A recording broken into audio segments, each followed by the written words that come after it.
Bonjour, je suis Sandrine Montero, thérapeute de couple, et je vous lis un extrait de mon livre Mesdames et messieurs, embrassez-vous, où je donne beaucoup d'informations sur comment mieux vivre dans son couple et réussir.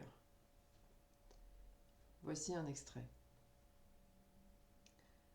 Votre partenaire ne pourra jamais répondre à tous vos besoins et désirs. Répétez-vous cette phrase une dizaine de fois. Qu'est-ce que cela éveille en vous?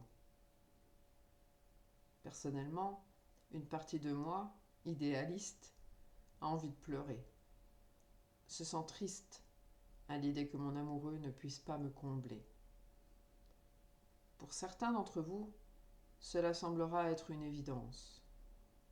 Pour d'autres, vous n'accepterez pas cette idée.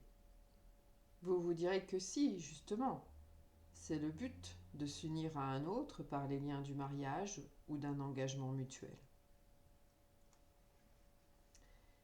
Si l'humain a envie d'être en couple, c'est parce qu'il n'est pas fait pour être seul. C'est un être social avant toute chose. Selon l'anthropologie, c'est aussi parce qu'il s'aperçoit qu'il a besoin des autres s'il veut survivre. Certes, il y aura toujours quelques ermites sur cette terre, mais si vous lisez ce livre, vous n'êtes pas a priori dans cette catégorie.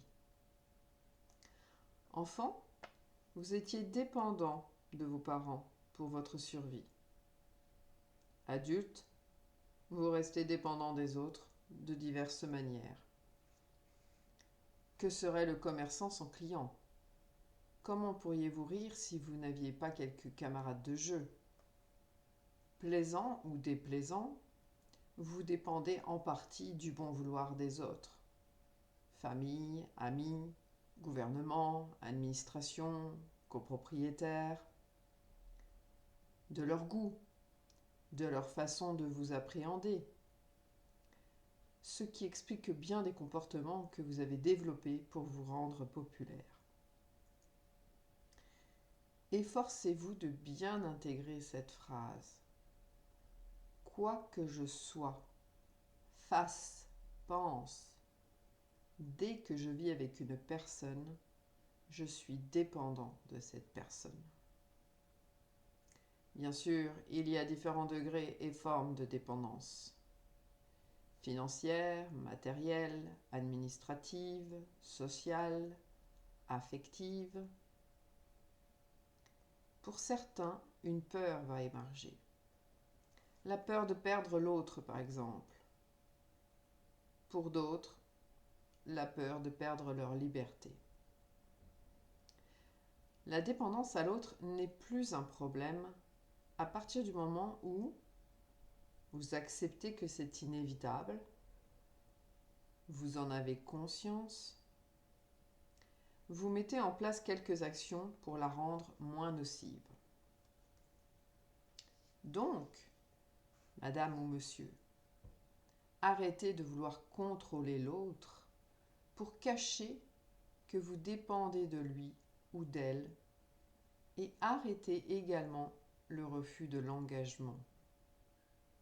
Ce qui est important finalement, c'est de bien choisir celui ou celle dont vous allez être dépendant. Je vous invite à regarder dans quel domaine vous êtes le ou la plus dépendante de votre partenaire de vie. C'est-à-dire à vous demander si vous êtes capable de faire ce qu'il ou elle fait sans stress ou à faire seul ce que vous faites à deux.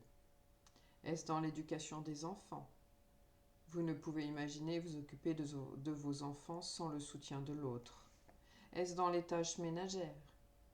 Dans la gestion administrative? Dans l'entretien du jardin, de la voiture? Est-ce au niveau sexuel, affectif? Est-ce au niveau social? Votre partenaire est-il celui qui organise les sorties, les vacances, les invitations? Est-ce financier? Vous dépendez de l'autre pour vous nourrir, avoir un logement, etc. Pour éviter d'être trop dépendant et donc gagner en autonomie, Préparez-vous à pouvoir vivre sans l'autre, car la vie est parfois cruelle. De temps en temps, échangez vos rôles. Faites les comptes du ménage à sa place. Allez tondre la pelouse ou tailler les rosiers. Emmenez votre enfant au foot. Faites le repas et la vaisselle. Prenez un petit job pour payer la prochaine sortie en famille. Vous le ferez sans doute moins vite ou moins bien que celui qui assume habituellement cette tâche. Mais ce n'est pas cela qui compte. L'important est de voir que vous êtes capable de le faire si vous deviez le faire. Cela augmente votre valeur à vos propres yeux et aux yeux de l'autre.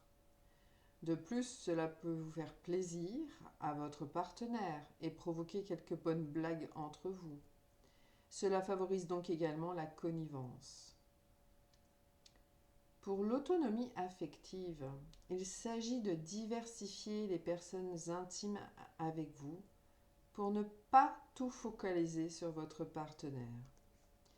Mais revenons à notre sujet des besoins. Pourquoi votre partenaire ne pourrait-il pas combler tous vos besoins? Simplement parce qu'il ou elle est humain. L'humain n'a pas atteint un niveau de conscience et de savoir-faire suffisant pour être toujours disponible, capable, aidant. Et pourtant, il y a encore cette petite voix en vous qui crie que c'est inadmissible. Et plus particulièrement quand vous n'êtes pas dans un état de bien-être, ce qui arrive régulièrement dans cette société mouvante et violente. Vous demandez à l'autre d'être votre soutien, votre sauveur. S'il n'y arrive pas, les rancœurs et conflits pointeront le bout de leur nez. Quand vous avez besoin de l'autre, osez faire une demande claire, car il ou elle ne peut pas deviner ce dont vous avez besoin à chaque fois. Cela lui arrivera de temps à autre, au fil de la vie, car il ou elle vous connaîtra de mieux en mieux. Mais globalement, comme chacun est amené à changer, le mieux est de faire une demande claire. 2 étapes pour pouvoir faire une demande claire. J'accepte que j'ai des faiblesses, des lacunes, des manques. Au-delà d'un besoin apparent, je me demande ce qui se cache en dessous. Par exemple, j'ai besoin que mon conjoint m'écoute. Pourquoi doit-il vous écouter à cet instant? Parce que j'ai eu une journée difficile et j'ai besoin de vider mon sac. Classiquement, votre attitude va être de parler pendant que l'autre fait quelque chose d'autre et de finir par l'accuser de ne pas vous écouter, de ne pas vous aimer, de ne pas être là pour vous. Donc, vous videz votre sac sur l'autre sans le prévenir et sans lui faire savoir ce que vous attendez de lui ou d'elle.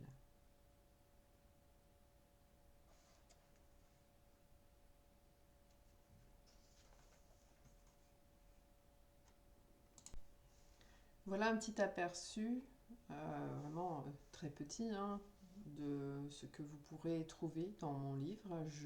Dans les jours qui viendront, les semaines qui viendront, je piocherai d'autres extraits pour vous les partager. Si vous êtes intéressé par ce livre, il est disponible sur Amazon.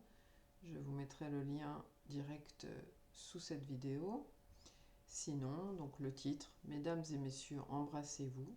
Guide pratique du couple par Sandrine Montero. Je vous souhaite une bonne réflexion déjà sur ce que je viens de partager avec vous et je vous dis à bientôt.